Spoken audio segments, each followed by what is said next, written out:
I'm super excited to talk all things Barolo and Barbaresco. I've gotten to go twice for really brief trips, and I would say it's definitely the part of Italy that I've fallen most in love with.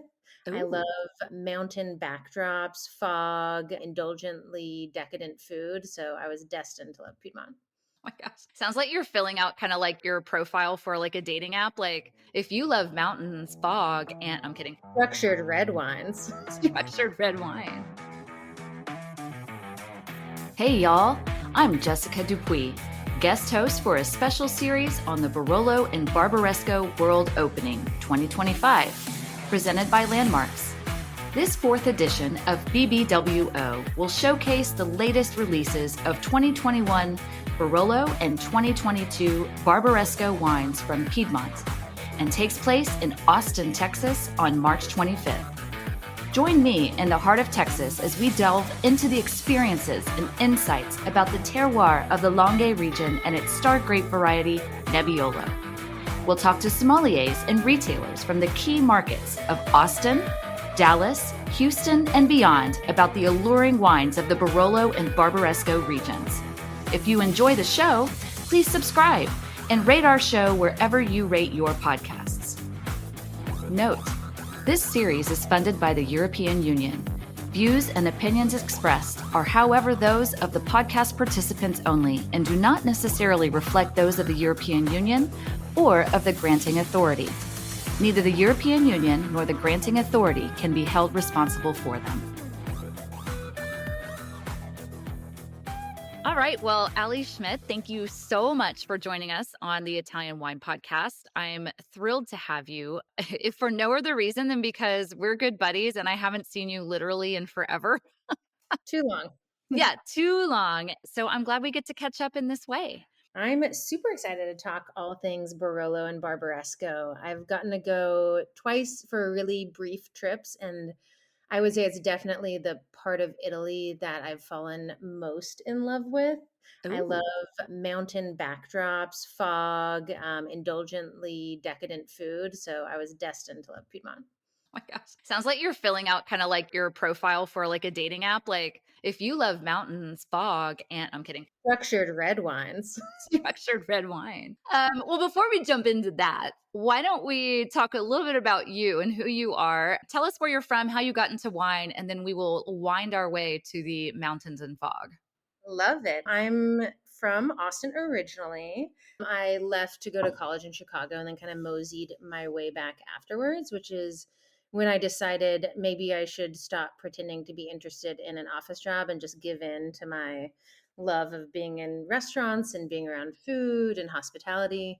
So when I moved back, I kind of landed in Austin at a really great time when Barley Swine had just opened, Uchiko had just opened. It was like a very, I think, like vibrant, exciting time. And I started working at Uchiko, which had just this incredible like 8 week, 1 hour a week wine 101 course, which is kind of crazy that they like invested in that. And going through that really just kind of sparked this like, oh my gosh, it's everything I love. It's food, it's travel, it's interesting characters, it's storytelling. So I decided like, okay, well, if I'm going to focus on restaurants, which I love, maybe wine could be a fun little area within that I can specialize in. So started pursuing studying, and fortunately there were a lot of great, really passionate people at Uchiko at the time, so we had a fun study group where we'd meet up and eat too much cheese and talk about what we read that week. Good times. And then after being there for 5 years, I went to Jeffries to be a captain sommelier. And that was just kind of this amazing opening up of the world of wine and tasting crazy wines I'd only read about, and kind of seeing a really serious wine program, and also all the like work and organization and inventory that goes into maintaining that. So that was a great year. And then I ended up moving over to Emmer and Rye to become the AGM, kind of the classic sommager, manage the wine program, somm on the floor, and also manage the restaurant. And then I've been with him for 7.5 years. So now we have 10 restaurants, one retail kind of specialty grocer and wine shop. And I'm the wine director for the group. for all of them. It's so fun watching, having watched your trajectory in Austin, but also, of those 10, a couple of them are in San Antonio. So you're kind of straddling both cities. Yeah, so almost exactly a 50-50 split. So we have five in Austin, Immer and Rye, the OG, Hestia, which is live fire fine dining, which has our most kind of in-depth wine program and Somm team, Kanji, Azov, and then the newly reopened Calimocho. And then in San Antonio, our first kind of foray into San Antonio was, I think, maybe late 2021, we opened Ladino, which was Eastern Mediterranean food with a fun kind of Greek, Lebanese focus list. And then this last year, we had kind of a big push and we opened Pullman Market, which is essentially like a Texas focused, Texas celebrating grocery store that also has four restaurants attached with the goal of kind of all of them working as like an ecosystem to source really strategically, put our dollars into Texas farms, and then also kind of reduce waste through the utilization of both like grocery and restaurant operations. So those restaurants are Isidore, which is Texas fine dining, Nicosi, which is a super cool, like immersive dessert tasting menu that has like a cocktail wine pairing and really, really exciting non alcoholic pairings that I'm pumped about.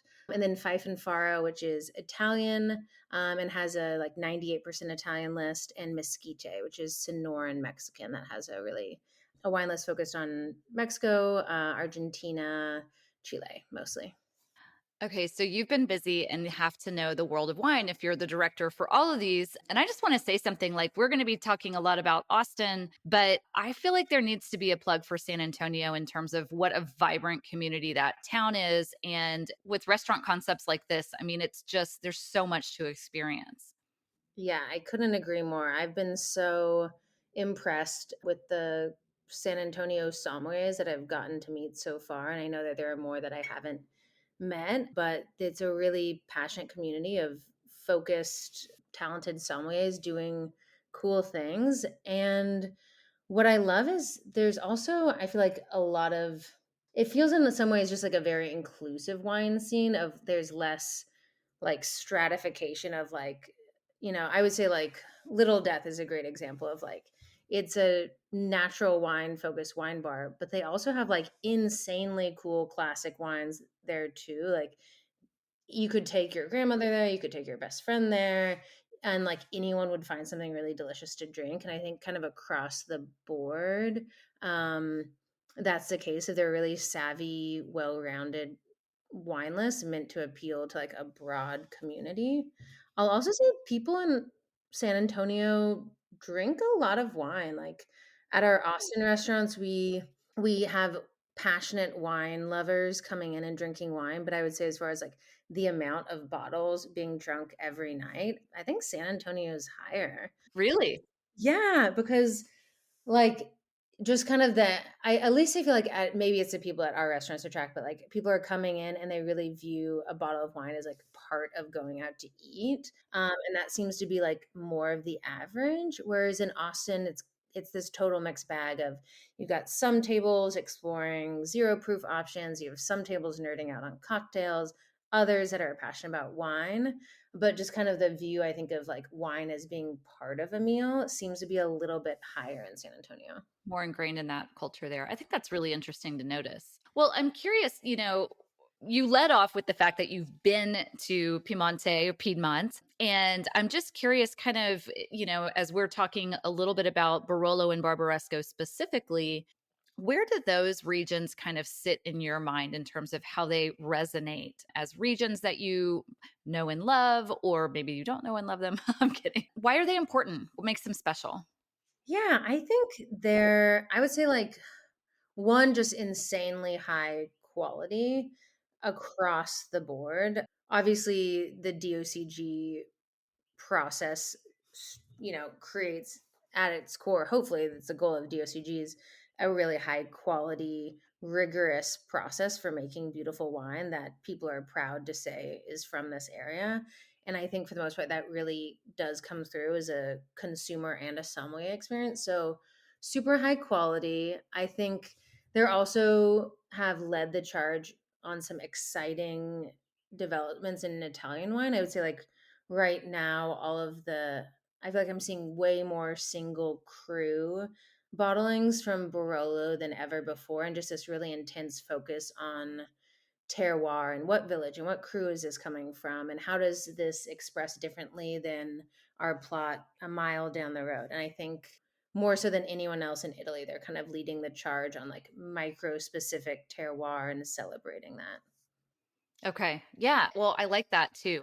I feel like they're definitely one of the regions in Italy that really kind of drilled into that first. I don't want to start a competition. Yeah, a lot of people are doing amazing things, and this is one thing that Piedmont is doing really well too. And I guess too, it's resonated globally, right? Like people are very aware of it. So I think that's a good point. Well, obviously, with those two regions, we're really talking about one grape specifically. So can you kind of tell me, just from a a sommelier perspective, a wine professional perspective, what is Nebbiolo to you? Like, what does it mean, and what does it kind of reflect in terms of your experience? I mean, you're having to work with wines from all over the world, but where does Nebbiolo sit for you? Ooh, it's definitely up there in terms of grapes that like just personally outside of work, I love drinking. And I think that comes down mostly to its like very unique and very like piercing aroma.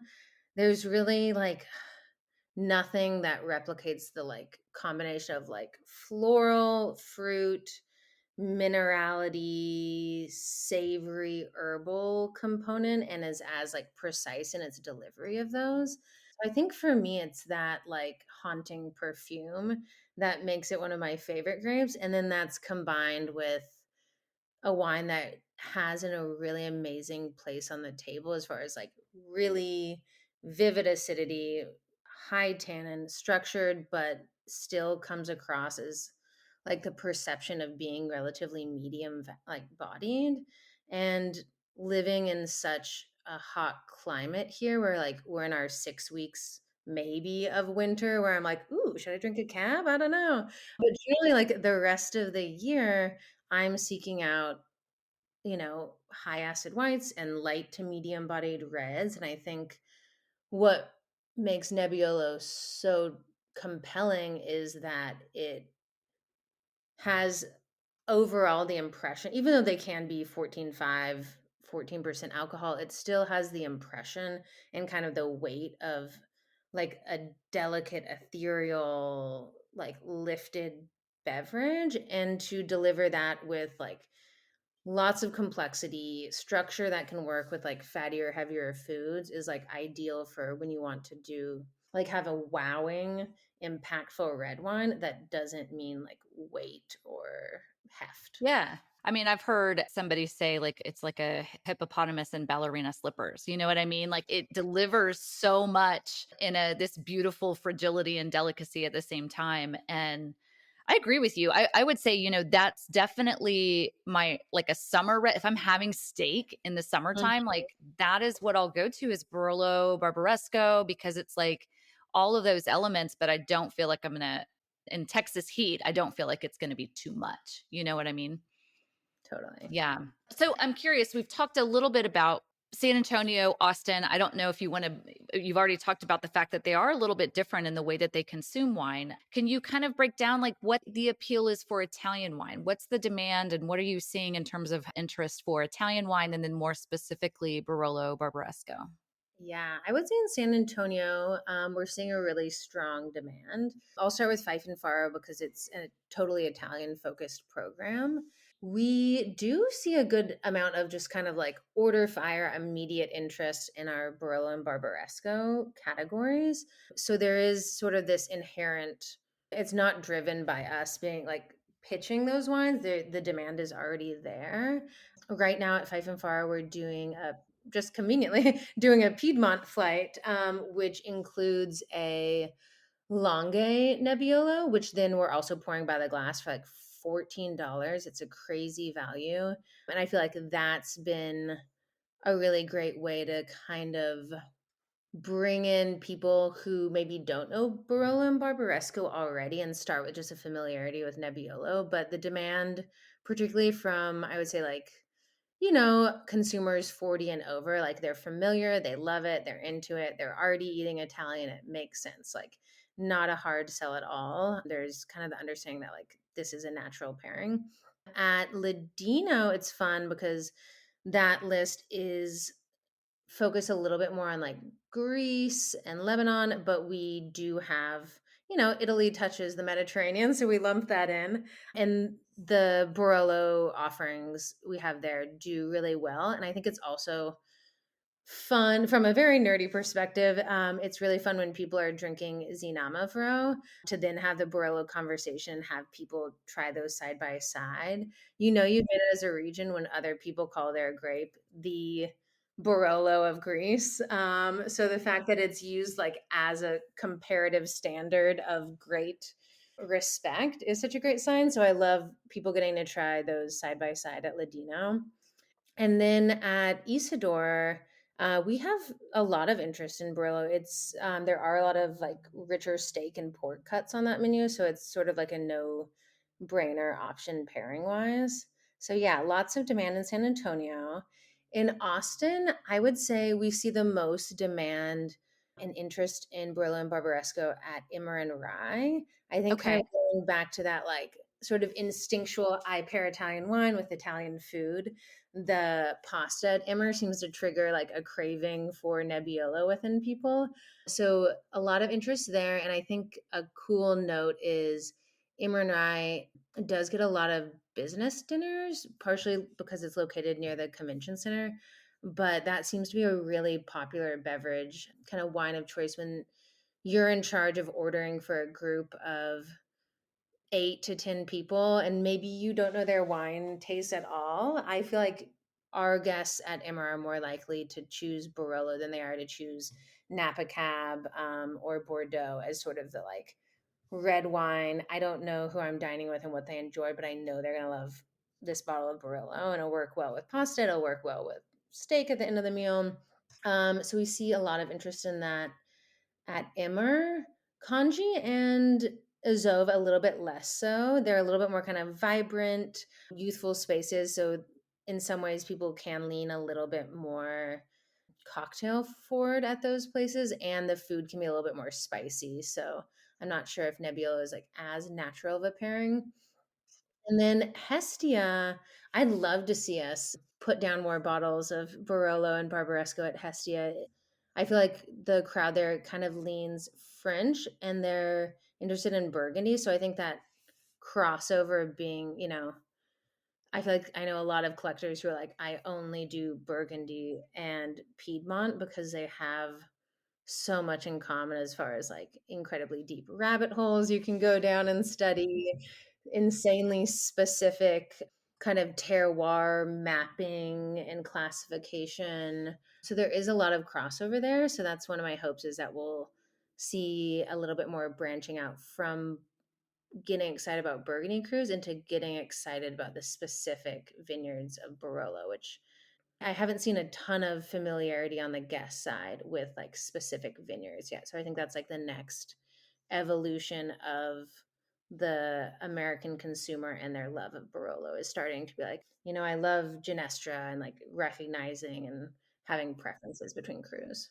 Right, right, right. It's like you can see maybe a steak restaurant that divides up their, French Bordeaux's by the specific classifications or Burgundy by the different crew, things like that. And so I agree. Maybe, I don't know, you're the wine director, but I don't know if you're ready yet to organize your Barolo list by MGA or, is it more just by.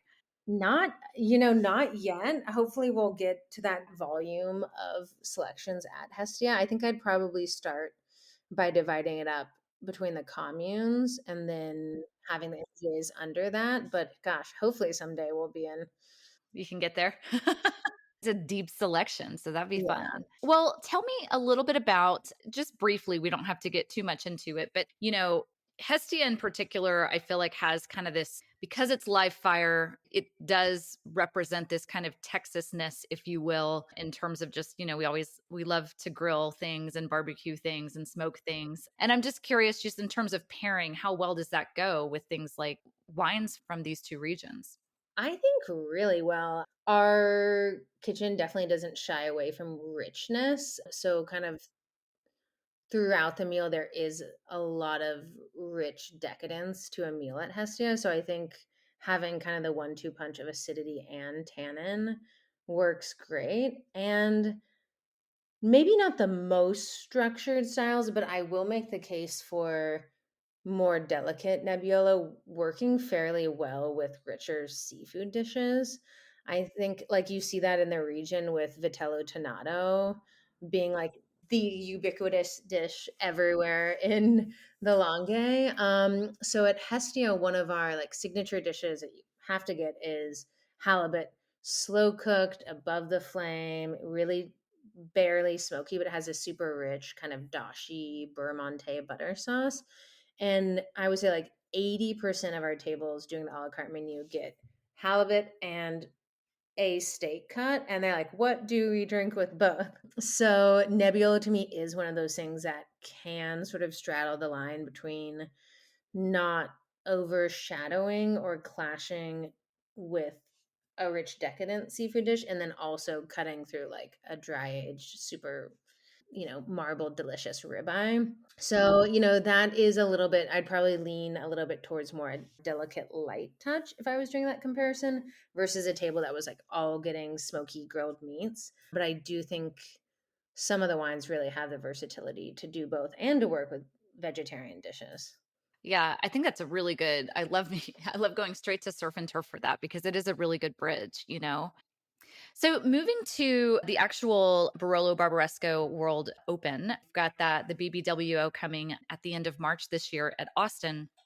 And I'm just curious, from a trade perspective, when you have different sommeliers going to events like this where you can walk around, taste these wines, meet the different producers, and there are going to be so many that are in town. What kind of hat do you have on in terms of how you use these opportunities to kind of broaden your offerings, understand more about what's available and how it fits with the programs that you're working with? How do you kind of go about doing that? Ooh, that's a great question. I would say like a few fold. One, I do love tasting like new producers that I don't have access to yet and getting to know people. And I think when you meet and taste with someone, ideally a winemaker, it's so much easier to remember and have this like powerful impression of the winery because so often winemakers are reflective of their wines and vice versa. So a really gregarious, fun winemaker, you'll remember their extroverted, kind of outgoing wines and vice versa. So trying new producers and kind of exploring new things is definitely one. I would say producers that we already work with, I really want to taste their cru bottlings. Sometimes those are offered on allocation and you might never get to try them before they go on the list. So an opportunity for you and the sommeliers in the restaurants to try them and especially try them side by side is just an incredible opportunity to then have those on the list and really be able to confidently speak to the different nuances between vineyards. And then three, I think the other way is like kind of getting an overall impression of a vintage or like collection of vintages. Like I imagine most people will be pouring 2020 Barolos in March. So this opportunity to try, 20, 30 different Barolos in the same vintage side by side and kind of gather this collective understanding of what that vintage is and how it plays across different pockets or both appellations is I think a really cool thing that you don't normally get when you're tasting Barolo isolated, across a couple weeks from each other. That actually is big insight. I hadn't thought about it like that. But I mean, like I'll go to events like Anteprima for a particular region or things like that, where they were kind of like releasing the collection for a particular vintage, but not everyone does have that opportunity. And I hadn't thought about it in terms of, for you, not only in being able to explain to customers and consumers about here's what a vintage really does, this is what that vintage really showed. it also is, I imagine, pretty great for if you're studying, which I don't know where you are in your sommelier studies, but I do know that you are a student in general in terms of, I know you like to get nerdy. So about the topic. So I hadn't thought about it like that, but that's a really good point. I think also just for your, if you can get members of your staff involved in coming to these events, they can really be really big turning points of like, aha, I get why the world of wine is cool and like interesting and worth, devoting your life or career to. I remember the first like slow wine event I went to, which was probably like 2014. I had just started studying wine and just being like, wow, like I wasn't, I was years away from purchasing wine, but kind of seeing like producers, their importers, buyers, guests, like all interacting and sort of starting to understand how the different tiers affect what we have access to and which wineries get to tell their stories in other markets and how those are told was fascinating and really I feel like you know, sped up my desire to be like a part of wine professionally. So hopefully, a lot of folks that are just starting their wine journey will get to step into this and see what a like vibrant world this is to work in and why everyone that gets into wine loves it because you're working and it's, tough and there's so much to learn. It's always changing, but you're also surrounded by passionate, excited people who are sharing like often a part of like their home with you. And I think Italians in particular do that with such warmth and passion that it's kind of hard not to be swept away by the magic of wine. Yeah. Oh man, I like that you finished like that because it's very true. And especially for someone like yourself who's in the hospitality industry, it certainly does strike a chord when you kind of feel that from the wines that you're representing, you know? Yeah, and I think like for like I know a lot of our younger team members, like if they didn't grow up with parents that drank wine, like maybe the first time they're interacting with wine is at a wine training at one of our restaurants. And it's hard to encapsulate everything that's so great about wine in a 30-minute training or a 1 hour training, but meeting someone from a different country who has spent their life dedicated to a thing and having them pour that wine for you can be so impactful in such a short exchange. I love that.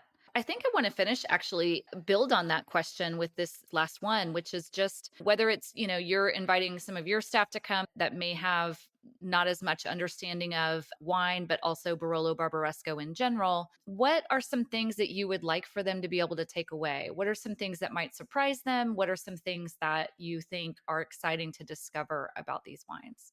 Ooh, I don't know if this is necessarily something that will encounter at BBWO, but I think for people that are a little bit further in their wine journey, whether that be guests or, somms or captains, experiencing these wines with age and understanding kind of the trajectory they go through and the like current release Barolo and Barbaresco is so good right now. Like it's so delicious. And like, compared to decades past, just like delicious and like ready to drink almost immediately, like with a quick decant. Like they're showing so well. But I think it's also like part of our duty as sommeliers. Remember that, for so long, these wines did need decades to hit their peak. And just because they're tasting so amazing right now doesn't mean that these wines aren't going to develop and build complexity over time. So I think when you can introduce people to older bottles, that's a really amazing experience. And not even just like super old 30-year bottles of Barolo and Barbaresco because so few of us have access to those. And yes, they're wow and amazing. But even like we have 2017 Albino Roca Ronchi Barbaresco at Isidore, and it's 8 years old. So it's not a mature bottle, but it's developing and just seeing over time as those like truffly, mushroomy notes start to like integrate in and build on the florals and like the fresh, youthful fruit, like how complex the wines can get. So I think one, introducing people to kind of the magic of these wines with age, and then not technically Barolo Barbaresco, but I think Longue Nebbiolo has just really never been better.